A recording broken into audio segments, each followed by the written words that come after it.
most Liverpool fans, not that I can speak for them, they would like to see a competent centre-half brought in. So which, you know, I don't think that is Sokratis. I can see Arsenal being cheeky and saying, here's a centre-half for you that Klopp knows about from his time at Dortmund. But I don't think it will work out. Again, yeah, you could say you could bring him in on a short-term deal at 32 years of age, but Sokratis, and you could say it's experience, but Sokratis isn't someone that's going to help them move forward. He's worked with him before. So again, nobody knows him more than Klopp. It's not going to help. It's not going to help Liverpool. And this is firmly BS. And again, it hasn't got anywhere beyond Arsenal trying to get rid of a player and being cheeky, almost as cheeky as offering a 40 million and a pound, people. And again, even if they wanted Sokratis, even if Klopp said, you know what, I've worked with him before, I could use him. His fitness isn't there. Yeah, he's been playing 23s, but yeah, you know, football is football, and he's been playing occasional 23s, but he can't be in the best condition. So how is he going to help them immediately? It don't make no sense. It doesn't go beyond this, and that's what it is in relation to Sokratis. And big up yourself, Marshall. I'm sure someone's got a similar username than you. I apologize for saying you support United, definitely because you're a Liverpool fan. Keen to see which one of you win on Sunday. But you said, yo, DG, I'm a Liverpool fan. We don't want that Deadwood Sokratis. I can't blame you. You know, if you're going to bring in Sokratis, which isn't going to happen, you might as well give a 19-year-old, 20-year-old, 18-year-old centre-half within their 23s or 18 some minutes, because Sokratis doesn't scream longevity. Again, he's not the best of ball-playing centre-halves. I don't think he's a terrible footballer, but he isn't someone anyone in the top 6 should be looking at, people. So with that being said, that is the end of Sokratis, is to talk about Sokratis. We'll get on to Thomas Partey in a bit, but staying up task with centre-halves, you know, if Sokratis does leave to go with Saliba leaving temporarily, that means we're left at centre-half with... we're left with Rob Holding, we're left with Callum Chambers on paper, Pablo Mari on paper, David Luiz and Gabriel. So, wait, so let me say that again. What? Mustafi, wait, David Luiz, Mari, Gabriel, Callum Chambers, Rob Holding. And then again, I think I had to start again because I didn't know if I included Mustafi, but Mustafi would make it 6 centre-halves. But Arteta's hinted that he wants him to stay until the summer. Obviously, if we get 2 injuries or something happens, we're a bit pressed for options.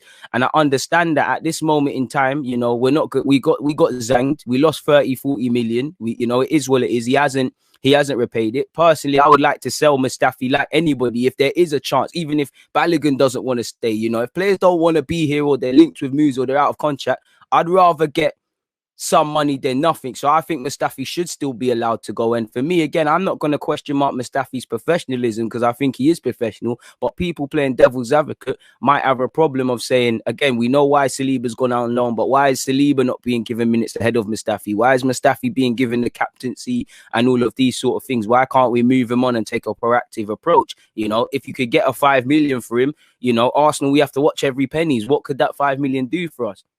And again, he's free to agree moves elsewhere and now anyways in the summer. But Arteta's hinted that he could stay until the summer. You know, it's gone on to say, and again, let me zoom in a bit because I'm conscious that I don't know if you lot can see it properly. But Mikel Arteta has hinted Sokratis could stay at Arsenal until the summer. The German is into the final 6 months of his contract at the Emirates Stadium and he will not be signing a new deal. Now, there was rumours he was offered one and there was also rumours he's rejected one. Not quite sure which one is more crazier in that regards, people. Big up yourself, AM.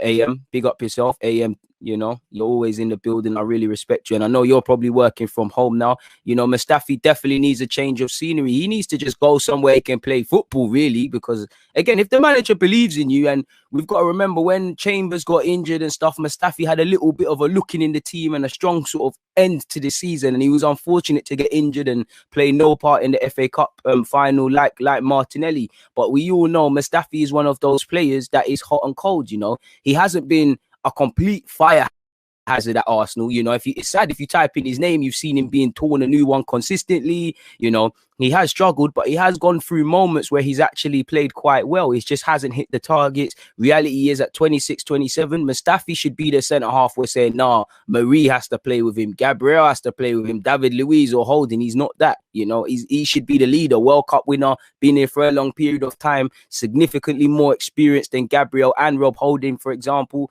been here longer than Mari. Only David Luiz should be able to chat to him. Mustafi is one of these players at Arsenal that are hot and cold and they go through form. And this isn't me praising or critiquing. You know, El Nene's gone through form this season, talk of new deals and whatnot. Sokratis has even had good moments at Arsenal. Mustafi, the man in question, you know. Look, Lacazette right now, obviously I rate Lacazette, but, you know, consistently over a 38-game period, these guys go through periods where they look better than the others. There's only some man in this team that are consistently good. David Luiz as well, hot and cold. And Mustafi is fairly one of those. Mustafi is a World Cup winner, my guy. Mustafi is a World Cup winner. Not too sure where you've been, or if you might be speaking about someone else, but Mustafi is a World Cup winner. Accidental, because, you know, if Royce never got injured, this and that, he wouldn't be there. But maybe if I was taller or faster, I'd be playing for Arsenal. So ifs and buts are not facts. Shout out to Mustafi.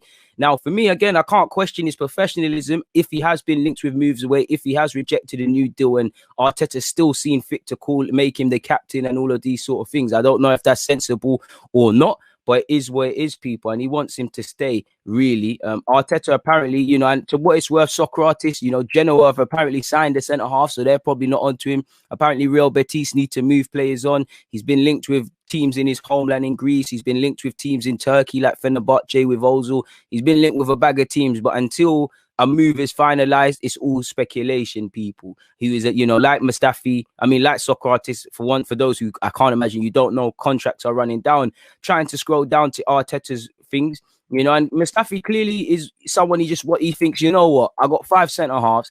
If Holden gets injured and Marie, who's had a couple of knocks, gets an injury, you know, we're down to our bare bones. Suddenly, we might have 5, 6 centre-halves on the books. Suddenly, it's down to 4 or 3. Do you get it? So he might say, do you know what? You can stay as cover. At our push, you might be able to do a thing at right back.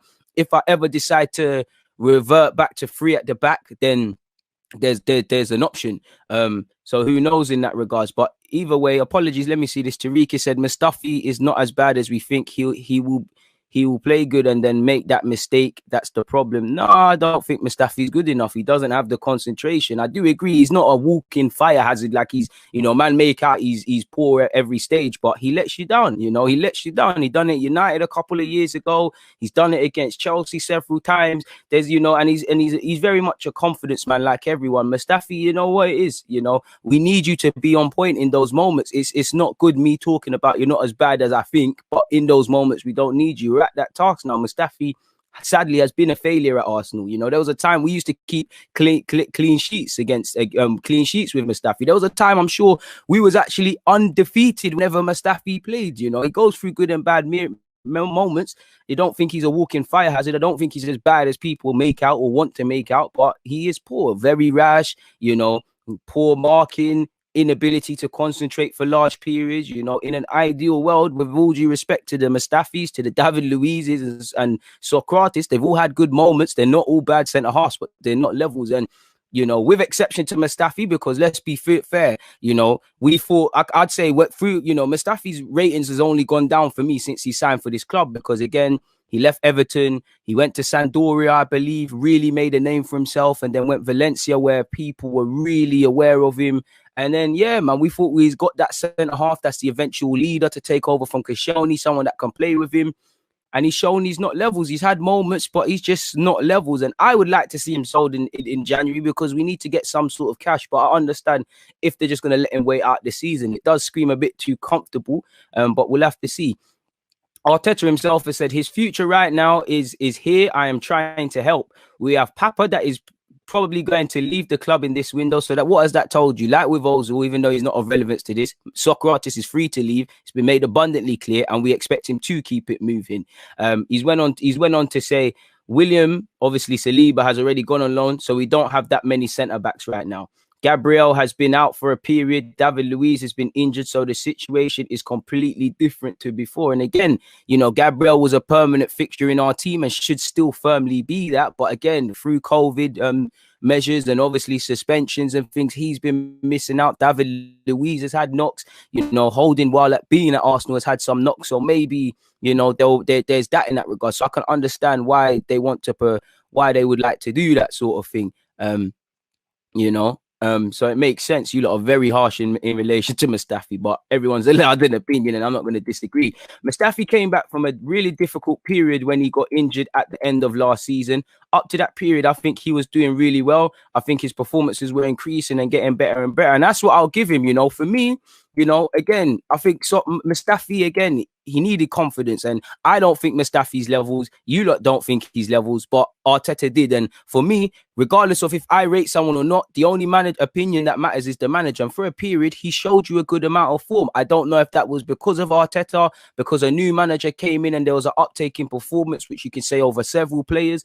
But again, these sort of men will always let you down. With all due respect, you know, certain players, they will always get into this situation. Like, I don't think Mustafi's a bad person. I actually like him, but he's just not levels for this club and what we're trying to do. It's like David Luiz, he's doing his thing right now, but there's gonna be periods where we're looking at him a bit side eyes. You know, Kolasinac was hot and cold. You know, Williams probably the only player that's never been hot. I've just seen you being cold at this team, but players I would describe as hot and cold within this team, and obviously some I like more than others and things like that. But you know, I'd say Lacazette, he goes through good and bad periods. I would say Mustafi, I would say David Luiz, I would say El Nene, I would say Ceballos, you know, I would say Hector Bellerin. I would even throw in Pepe into that. You know, players that go through dodgy moments and then good moments and things like that. And for me, I would have liked to have seen, in an ideal world, obviously Mustafi's injury made it hard for us to move him on in the summer. In an ideal world, you know, he would have got that revitalization from Arteta, and then someone might have said, oh, do you know what?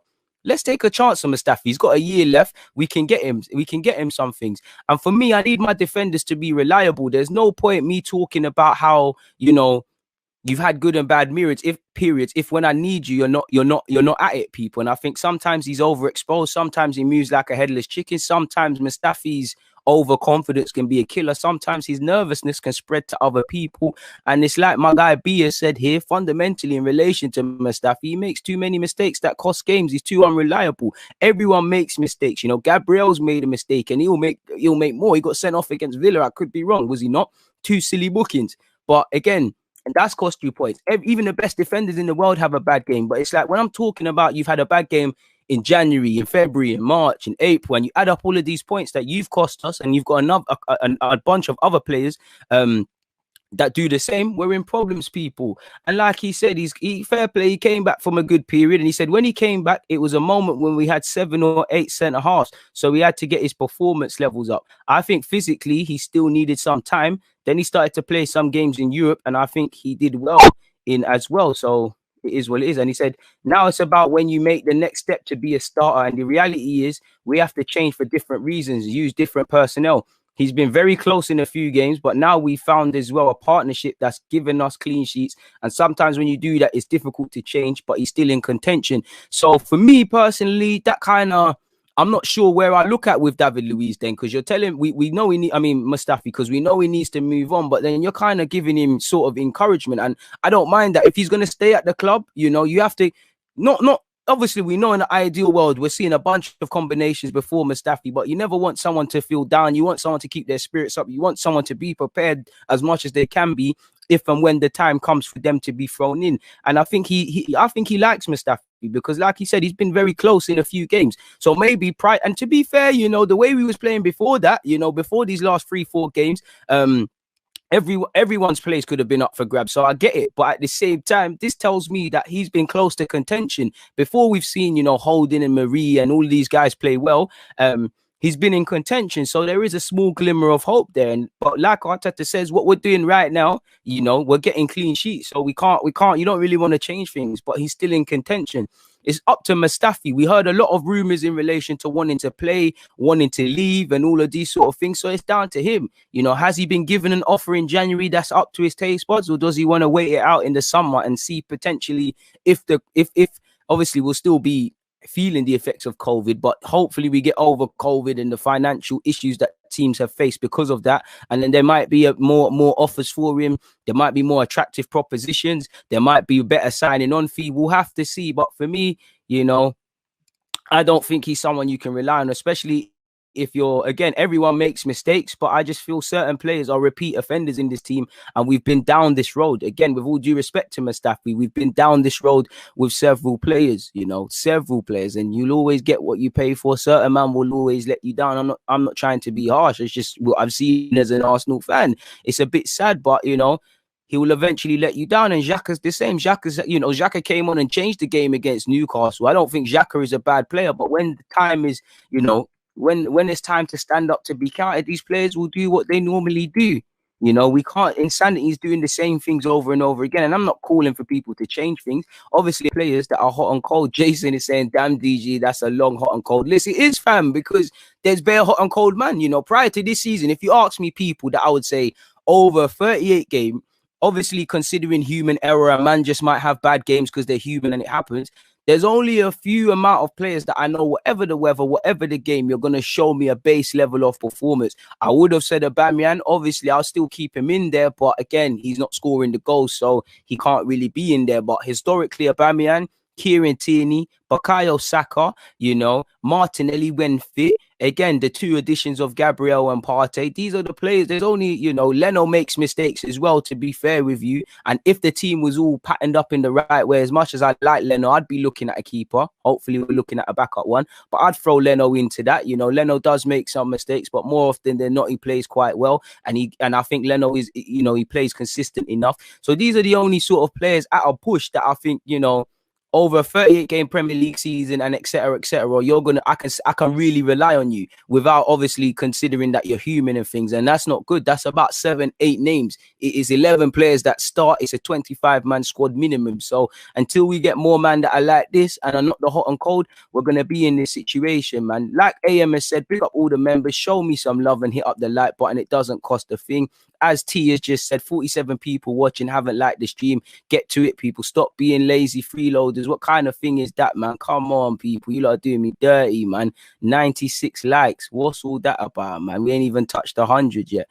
It is what it is, man. We move. There's no reason. Hate is a strong word. But yeah, man. I just don't like what you're doing at Arsenal, man. He's got a shout at the Emirates era. Definitely. YouTube's Thomas Partey, I respect you, man. Saka is consistently piping hot, never cold. Again, you get it. He's had a couple of poor games of recent, but even not of recent this season, but even his poor games are better than other man, and that tells you everything, really and truly. Like I said, there's only a couple of men I can rely on. We're at that point, Jay. Big up yourself, because I see you saying it's snowing in Leeds. I don't even want to get into Mustafi's individual mistakes and all of these sort of things, but it wasn't just him. I think Bellerin as well in the build up to that goal against Leicester at home. If we're referring to the same thing, but it's at that point, my guy. You just got to type in Mustafi and mistake on YouTube, and you'll find it. You'll find a whole heap of things. I don't mind him getting torn a new one by someone like Eden Hazard, because them things there happen, isn't it? Like, you're gonna get torn up against a good team, but too often than not, it was some average things happening. Sandro has said, how are you feeling about today? Listen, let's speak about that in the afternoon, because right now I'm trying to speak about Mustafi, Sokratis, Emery's message to Nicolas Pepe and things. How am I feeling? Indifferent. On one hand, my guy, I wouldn't say I'm confident, but I have confidence in my team a bit, because obviously 3 wins in the Premier League, 4 wins in all competitions. There's a bit of feel good. The young G's are leading by example. People are standing up to be counted. Hopefully it doesn't go into complacency. Now, why I'm a bit nervous is because it's Crystal Palace. We ain't bucked them in 4 games. Zaha, as an Arsenal fan, didn't get the move because of this man in question, Nicolas Pepe. He's always got the bit between his teeth against us. So it's going to be a big game. So I'm confident if the Arsenal that has been turning up turns up. Like I said, I want us to behave that like we haven't actually done anything. I want us to behave like this winning run hasn't happened. I don't want any complacency. I want 100% hunger. Spurs dropped points yesterday, and to be fair, they dropped points yesterday. Pochettino's been in the PSG job for a couple of hours, and he's won a league. He's won a trophy. I had to do it, Spurs. It was too good not to. But yeah, so it's we can close the gap on a couple of people with 2 wins in recent games. I want to win now, and I want to chuck it to Newcastle, but it's going to be we've got a different. Man, and I want us to treat every game like a cup final. Personally, don't know why that took so long, but I just want to see the league table, the top half of it better yet. So what? Spurs are on 30 points after their draw yesterday. We're on 23. Again, you get 9 points. You're on 29. You're getting closer and closer. Again, we're not gonna be anywhere to scream and shout about, but it's just about putting a run of games together. And like Mikel Arteta said, you know, if you want top 4 or to return to the top 6 and all of these sort of things, you've got to show it now. You've got to show it, because if I'm honest, you know, I think fans have been a bit too excited off the back of winning 3 games. And I think the club has been, you know, when I think we've got to keep balance. Fantastic result against Chelsea, equally fantastic against Brighton and West Bromwich Albion. But if I'm real with you, the Chelsea, it's not that I only give us praise for the Chelsea result. It's not that I only give us praise for the Chelsea result, because I can't just do that. A win is a win, and definitely winning back-to-back away from home is a good thing. But if we're real and we stop getting excited and getting gassed off 3 wins just because Arsenal have been terrible, and we look at it, Chelsea, fantastic. West Brom, you should be beating them. Brighton, how their form is, you should be beating them. Now, they're 2 teams I would describe as bogey teams when we play them, but they're 2 games you should be winning, you know, without emotion and without considering Arsenal. Any team that wants top 4 or wants to put a run of form together, they're the games you have to win. Tell me I'm lying, people. So, again, we need to keep balance. And I just think in football, there's no real balance, man. You know, man are saying Eze versus Bellerin is scary. You know, bro, Zaha, Eze, even Benteke is nothing to write home about, but every time we play them, he seems to be involved in certain people.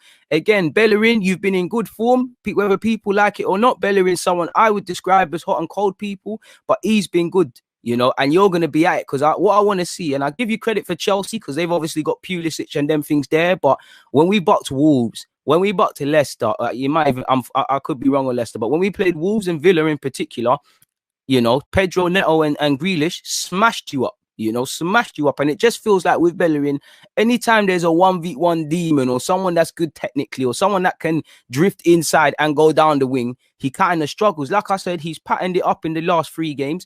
I want to see that again. You know, I want to see that again. And if you're playing against Eze or Zaha or whoever, I want to see a good performance, because you're playing against one of the biggest sort of marked men, or one of the, you know, more so, I'm not focusing more so on Zaha, but you're playing against someone who the Premier League know about. The Premier League know that he's a 1v1 demon. So, and not even just Bellerin, Tierney's got to stand up to be counted. Everyone has to. We've all got to win our 1v1 battles. We've all got to defend very well in the air. You know, we've all got to be careful of the counter attack. What I want to see is my wingers helping out the fullbacks, because as poor as I think Bellerin is generally defensively, I look at this man actually in the picture against Leeds. You know, he was not helping Bellerin.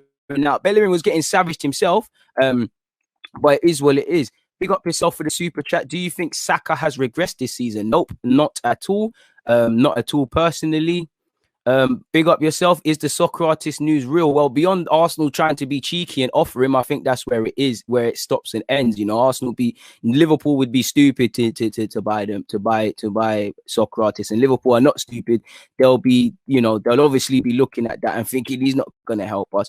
Big up yourself, Aaron, as well. I appreciate you locked in from Dubai. I wish I was there at this moment in time, and you're breaking my heart saying sunny, man. You know, it's I can't even show you lot, but it's raining over here in North London. Really and truly. Hopefully it's raining goals in a couple of hours to come. Shout out yourself, Jamal, as well. Shout out DG, man. You're consistent. Bless you, bro. I appreciate you guys, you know, because without you lot, there'd be no point actually being here, really and truly. Like Lewis said, hit the like button.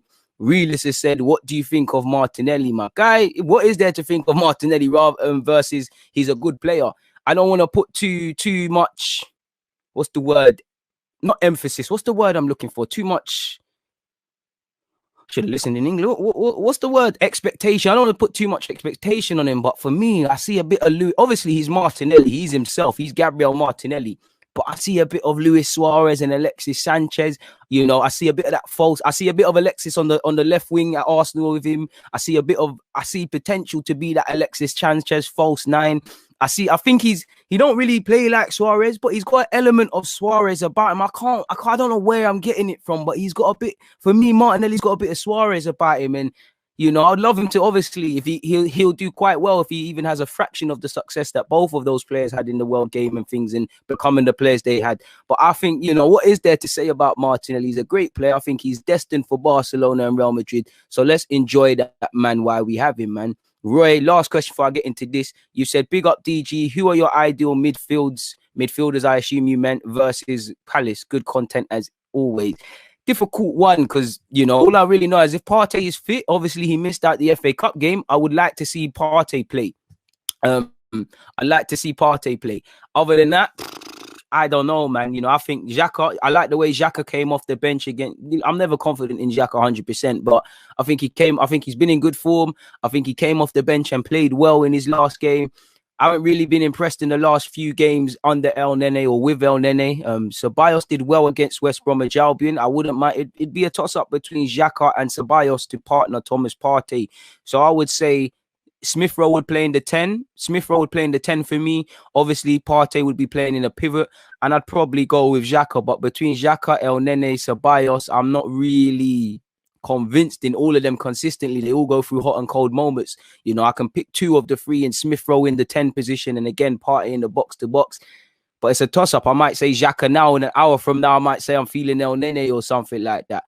So it is what it is. But in relation to this, Emery's been doing a lot of chatting in relation to Arsenal. And obviously, Pepe and Zaha, there's a lot of similarities. They're both wingers. They're both linked with Arsenal. They're both Ivorian, and people will look at it with foresight and said we should have got Zaha. What if Zaha came here and wasn't the bee's knees?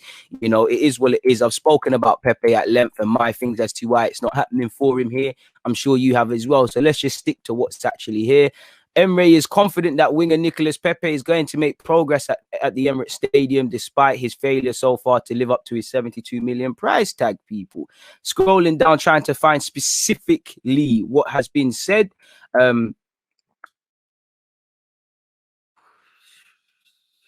As you know, he got 5 goals in 21 appearances last year. Well, this season, sorry, apologies. Last year, he got 1842. Trying to find exactly what Emery said, and I think we have it here, people.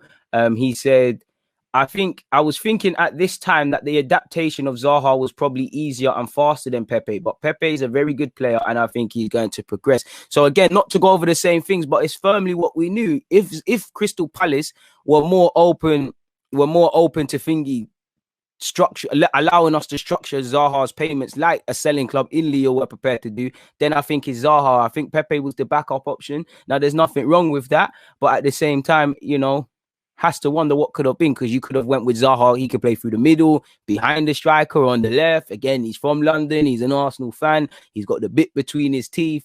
That's the one thing I think separates them. I was cool with either one, and I still am. I wanted Zaha. I wanted Pepe. I'm not going to lie to you, people. But I think the one thing I rate about Zaha, if Pepe had that attitude, I think he'd be doing a bit better. I think Pepe's shown a bit of an attitude, but he does seem to be resigned to things when it happens. It's like Zaha's got that healthy chip on his shoulder, that icy free rude boy chip on his shoulder. He's not here to take stuff, and I love it from Zaha personally. But some people would have said maybe we should have just stayed clear of all of them, really and truly. But he said the adaptation was probably going to be easier and faster than Pepe's, and considering we kind of need instant impacts to get back into the top 4, I get that.